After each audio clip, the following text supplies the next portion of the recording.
اعصفي بالحزم يا كل الرياح، واقصفي الأرجاس من بدء الصباح. ألبسيهم كل موت مستفيض، لا تريهم في معانك ارتياح. اعصفي بالحزم يا كل الرياح، واقصفي الأرجاس من بدء الصباح. ألبسيهم كل موت مستفيض، لا تريهم في معانك ارتياح. May his peace and blessings be upon the Prophet of Islam, Muhammad sallallahu alayhi wa sallam, his household followers, and all those who follow the path of Allah till the day of judgment.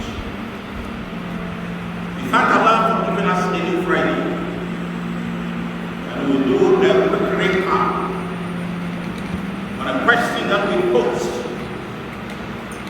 and started to put a finish. It's about 6 weeks now since we visited this other place. The question is, how are Muslims supposed to relate to the Quran? A question that is worth putting across, because we are living in a time that the great book of Allah is under constant siege and attack. And Quran has 2 popular names. According to Professor Emeritus Abdullah Darras, in his book An-Nabad al-Azim, the great title, a small book on the science of the Quran, very small, about 150 pages, but very packed, a lot of wisdom, wonderful things about the great book of Allah called the Quran. That great writer and scholar said that Allah subhanahu wa ta'ala has allowed the Quran to carry 2 names that have preserved the purity of the book. And the names are Al-Kitab wal-Quran. You come across it frequently in the book. Let me just cite one example. Alif Lam Mim. ذلك الكتاب لا ريب. Allah swears with the letters Alif Lam Mim, and Ibn Mas'ud says that the Prophet said that if you say Alif, that is harf, 1 letter, you are entitled to at least 10 blessings. Ibn Mas'ud did not understand it well, so the Prophet wanted to explain to him. Said Alif harf, Lam harf, Mim harf. So the 3 represent 10 blessings at least. Then Allah goes on, the meaning of those we call them huruf muqatta'a. There are many in the Quran. Alif Lam Mim Sad, Alif Lam Ra. Some scholars have made an attempt to explain those letters. But Qurtubi will tell you, it is only Allah who knows the meaning of those letters. Then Allah says, ذَلِكَ الْكِتَابِ, that book, and in grammar, both in English language and then Arabic, if you say the book or that book, it means it is true. So Allah is saying, ذَلِكَ الْكِتَابِ, that book, لَا رَيْبَ فِيهِ, in which there is no doubt or ambiguity. Why does it carry the name Al-Kitab? Because it was the only book revealed by Allah and written down at the same time. Unlike the Bible, which was put down 66 years after Jesus, in a pictorial oral account, and do you have something? Then the person will come, whether he was a liar or not, then they will write it down. But this book was revealed and written down at the same time. And according to Ibn Mas'ud, again, because he was the encyclopedia of the Quran. When it comes to Quran, not in terms of tafsir, but when it comes to general knowledge about the Quran, he was number 1. He will tell you that every verse of the Quran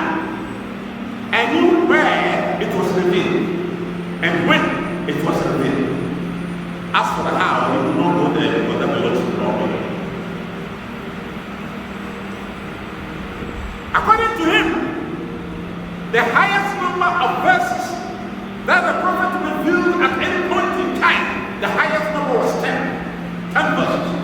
That is why when you go to Surah Al-Quran, and they were asking the Messenger of Allah to bring the Quran boom down, Allah answered them that this is a book that has to be revealed in pieces to facilitate memorization and understanding.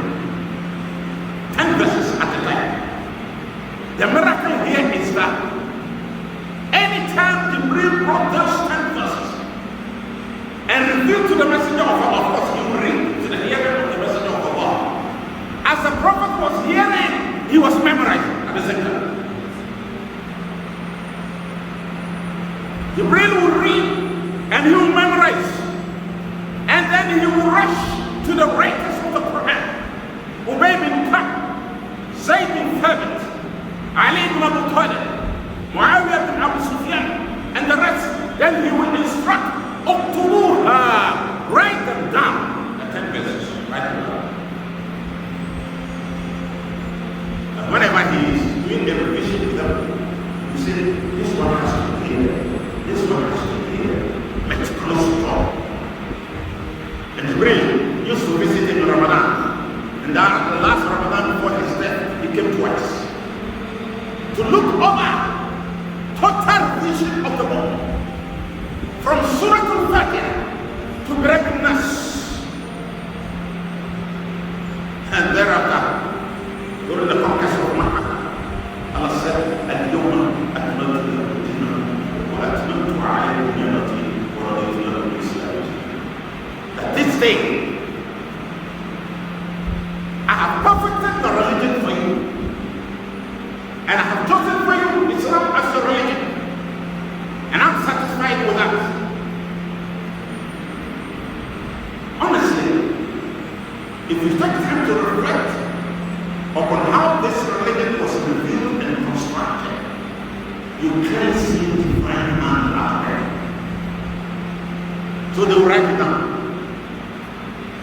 Then, as they were writing the verses down, they will also be memorizing.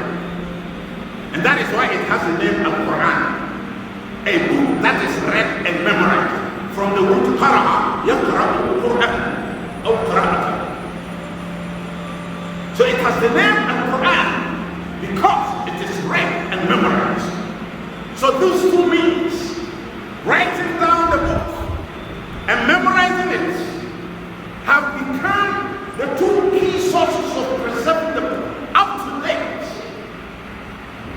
Consequently, when the Prime Minister of Britain in 1896, Gladstone, told Parliament that please tear the Quran into pieces, and one of the MPs picked the Quran and started tearing it into pieces. Then he said, you are being stupid, I'm speaking only metaphorically. He said, you know, we control Muslim language, and we want you to take out a Quran from all academic curricula in the Muslim world. We don't want your children to grow with this Quran in their hearts and minds, because anyone who has the Quran in the mind and his heart can never be defeated by the enemy of Islam. So their greatest weapon is the Quran. And I want you to tear it into pieces. Train the children of Muslims to stay away from this book. Once that is done, then I have achieved my aim. Then, as I said, then he started tearing the book into pieces. Then he said, just story. I want you to tear the Quran from the hearts of Muslim children. But let me tell you, Gladstone speaking, let me tell you, even if we succeed in destroying all the copies of the Quran on the surface of the earth, this book is in the hearts of men and women. They will produce new copies to the world. So the only way we can tear the Quran from the heart of Muslim children is to make sure that they don't get close to the book. The number two, Mahatma Gandhi, the founder of India. He was a very proactive and objective person and leader. So he used to make overtures to Muslims a lot, and he was killed because of that. Who knows, maybe India lived longer than the age that he had, he would have become a Muslim, because his utterances during his last days were just amazing. One of them is this. He said, Al-Quran, that excellent book of guidance and spirituality. That excellent book of guidance and spirituality. And then at Legon, close here, in 1979, the then head of the Department of Languages, that was the time Christians started learning the Quran, the Arabic language. And he made a very big statement. He said, he told the Christians, please, don't touch the Quran. Don't read it. If you read it, you either become a Muslim or you become an agnostic in terms of Christianity. Just like those days when we were doing Akida. I met a doctor from Karachi. He said, Sheikh Nuamah, you and your colleagues, what you're doing on GTV, I listen to you every Friday in the English. And what I'm learning about Islam, you see, you have touched my heart. I want to be a Muslim, but my father is a church leader, and I can't be a Muslim. So I have stopped going to church. Because what I've learned about Islam makes nonsense of what Christianity has. This professor said that the students who were learning Arabic language should stay away from the Quran. But the truth of the matter is this. Arabic grammar is based on the Quran. The Arabic grammar that they study and get professorship and so on and so forth is based on the Quran. So if you want to learn Arabic, the Quran has to be your friend. Even though we take the credit, Arabic grammar was written by Imam Arab. Similarly, he wrote Arabic grammar. And surprisingly, after the first 300 days of Islam, most of the scholars who came to serve this religion were coming from non-Muslim backgrounds. The Prophet during his time said, "Khairul quruni qarni," that the best of centuries will be my century. And the next 100 years, and the next 100 years, meaning 300 years. And truly, after the 300 years, it was foreigners who came to serve this religion. The Bukhari that we hear about was a non-Arab. Al-Tabari that we hear about was a non-Arab. So you can see here, the king of Hadith was a non-Arab. The king of Tafsir, Al-Tabari, was a non-Arab. Then the one who has written the most comprehensive encyclopedia of Arabic language, Ibn Mandur al-Afriqi, the 25th work, was a non-Arab. And so it has been up to date. That is why some of us, in our historic readings and being reflections of events in the world, today you will see that Islam is flourishing in countries that are not occupied by Muslims. But in the land of Islam, the religion is under attack. And it is growing in the land of non-Muslims. If you hear the number of people who are becoming Muslims in America, I'll get statistics and this will be shocked. Now, Islam has overtaken Christianity in some big areas in Britain. This is a recent statistics about 2 weeks ago. They were shocked when they did a survey in the whole of UK, Birmingham, Reading, and some other places. Muslims outnumber Christians. Therefore, the prediction that a time will come, those lands will be occupied by Muslims. I will not be surprised, because they are sticking to one wife, one child. One wife, one child. And we are sticking to 4 wives, the child, no limit.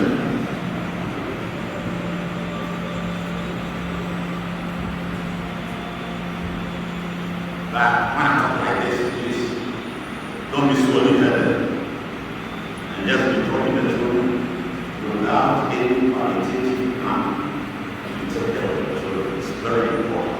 Who don't want children who are wayward? The numbers are there, they are wayward. Islam supports quantitative numbers.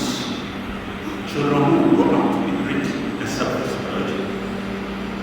With this last point, now let us move on to how we relate to the Quran. The first point in that direction is a foregone thing, but I have to say it. How do we believe in the Quran? Our faith in that book has to be unlimited. If it will be quantified on a scale, it should be that it's not quantified. Because in all activities of the Muslim, faith, iman first. So when Allah swears with time, wal asr,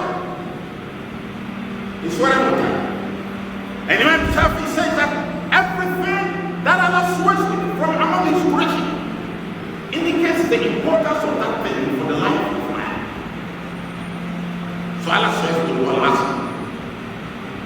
And Muhammad Abu, not a prophet of Egypt, a scholar in the 20th century, around 1950 something, he visited Europe.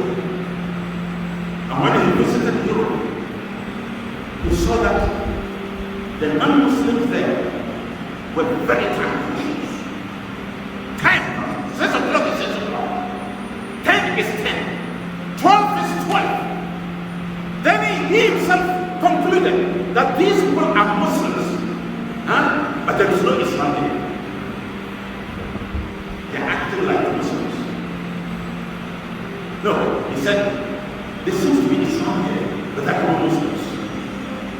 Because being time conscious is an Islamic character. And he saw it with the Europeans. So when he went back to Egypt, he said, لما ذهبت إلى أوروبا رأيت الإسلام ولم أرى المسلمين ورجعت إلى الديار العربية ورأيت المسلمين ولم أرى الإسلام. Now when I went to Europe, I saw Islam and did not see Muslims. And when I came back to the land of Muslims, I saw Muslims and did not see Islam. You just study Muslim programs across the length and breadth of God, especially the Sarakuna and Maluma. They are always late and the MPs. My own brother and son, Honorable Hajj Mubarak, we are very proud of him. I'm not talking about him, I'm talking about MPs in general. He will be tough because he was well trained by himself. Key member of this university, Timsa president, and we did a lot of youth camps with them at Nkrumah. He, Harun Idrisu, Yunus Husseini, Baba Jamal, Amin Anta, Mustafa Hamid, and the rest. So please, the first thing is Iman. Our belief in that book. And we just heard Allah say there is no doubt in it. One scholar, it's a German scholar, he says that one of the most fascinating things about that book is that anytime you read it, you see different things. You just take note of this. You read the Quran today, you get an understanding.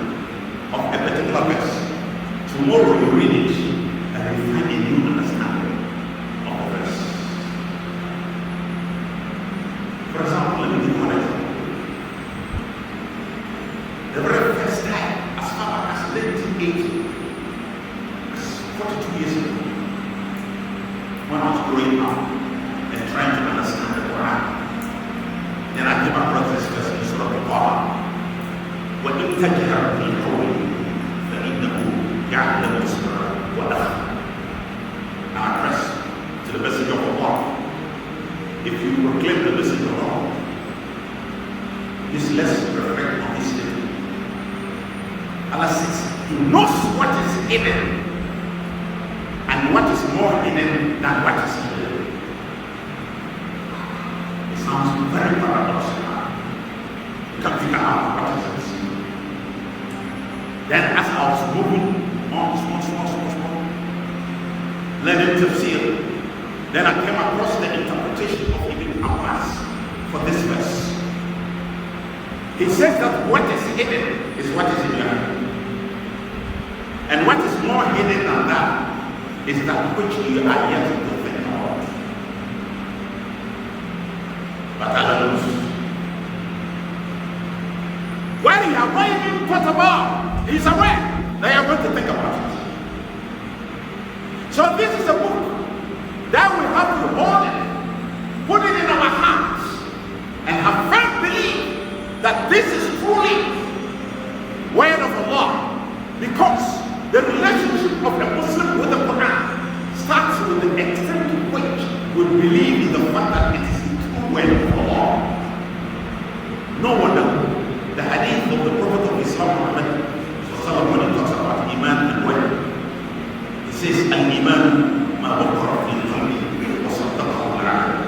That faith is that which that gets established in the heart of the Muslim and expresses itself in deeds. So faith first.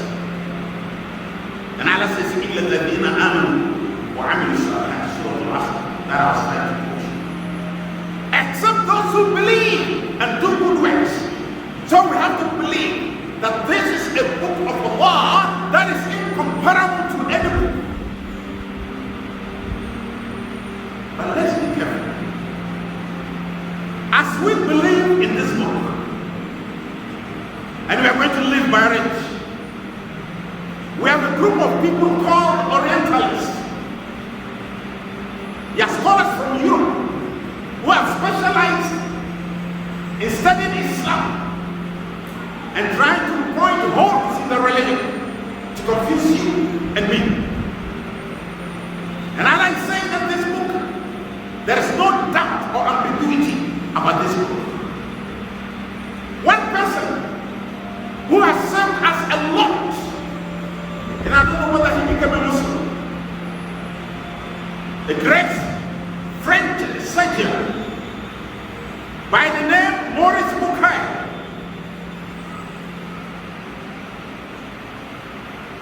He did a research on the Quran, the Bible, Quran, and science. I just want to give you 3 examples for your state of iman and that of mind to be strengthened. This scholar have to learn Arabic language because you can't understand the Quran well if you do not have Arabic. So you have to study Arabic language very deeply. Then he started to go into the book, the Quran and the Bible. One of the things he found when studying the Quran are the following. You know, Quraysh used to cast insinuations at the Messenger of Allah. When you go into the book, you will hear the following names given to the Messenger of Allah. Number 1, they used to say he was mad, majnun, kadhab, liar, sahir, magician, kahin, soothsayer, mutaqawwil, a liar. Did you ever come across in the history of the Messenger of Allah that anyone insulted him and he slapped the person? Never. Meanwhile, they were insulting him at a time that Allah subhanahu wa ta'ala was giving him revelation and was sending angels to support him in his work. So Allah subhanahu wa ta'ala could have dropped angels on these people. Allah didn't do that. But Allah subhanahu wa ta'ala used the Quran to reply to those people. So for example, they said he was mad. So let's do an analysis of one verse, whether he was truly a mad person. Quran says, أَوَلَمْ يَرَ الَّذِينَ كَفَرُوا أَنَّ السَّمَاوَاتِ وَالْأَرْضَ كَانَتَا رَتْقًا فَفَتَقْنَاهُمَا وَجَعَلْنَا مِنَ الْمَاءِ كُلَّ شَيْءٍ حَيٍّ أَفَلَا يُؤْمِنُونَ.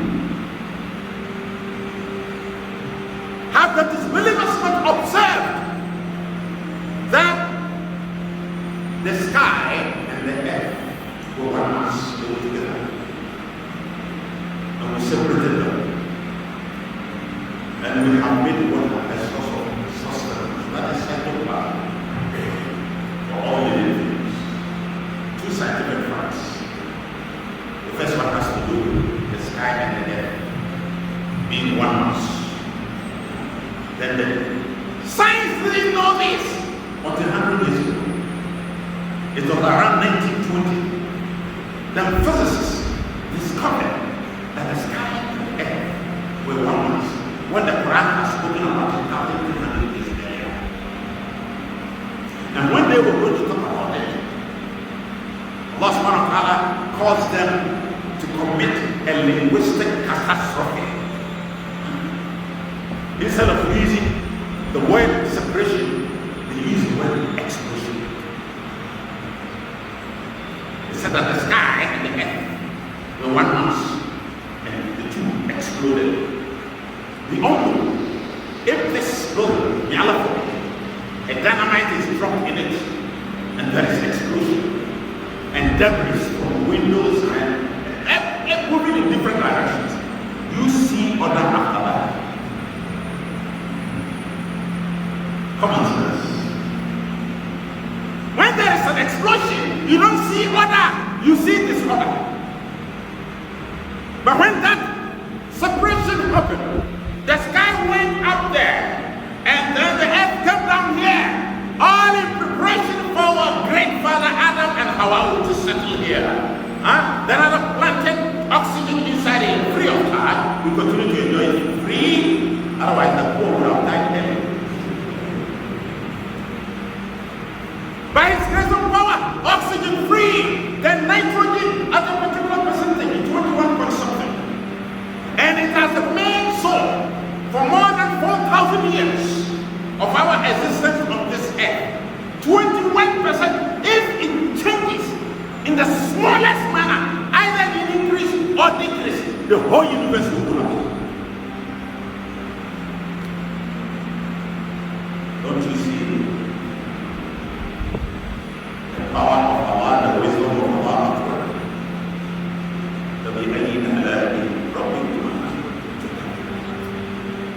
Which of the wonders of Allah, the blessings of Allah, you disown?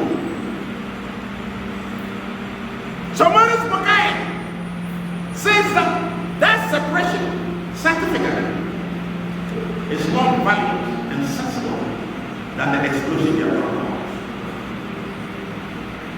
And then again, he goes to Surah Al-Zumar, Quran 39 verse 6, where Allah says, He creates you in the wombs of your mother. And then he mentions the developmental processes that go on in the womb. So Allah says, خَلْقًا مِنْ بَعْدِ خَلْقٍ, from one stage of development to another, فِي ظُلُمَاتٍ ثَلَاثٍ, in three places of darkness. During the time of the Messenger of Allah, they only interpret three places of darkness. But today, science has helped us to understand what the Quran was talking about 1,400 years ago. So now science is telling us the three places of darkness are the following: the placental membrane, which covers the child, the first place of darkness. cerebral membrane, the one in which the child lies, in the second place of darkness. And the third place of darkness is the abdominal cavity in which the womb rests, so that the child will be pushing against any external impact. Always the others. So I have to say the following statement to me. He said, the above hypothesis makes the claim that Muhammad was the author of the Quran untenable. How can a man who was illiterate, never attended school, never schooled by anybody, living in an area that had not had this civilization? So he's asked, where did he get this knowledge from?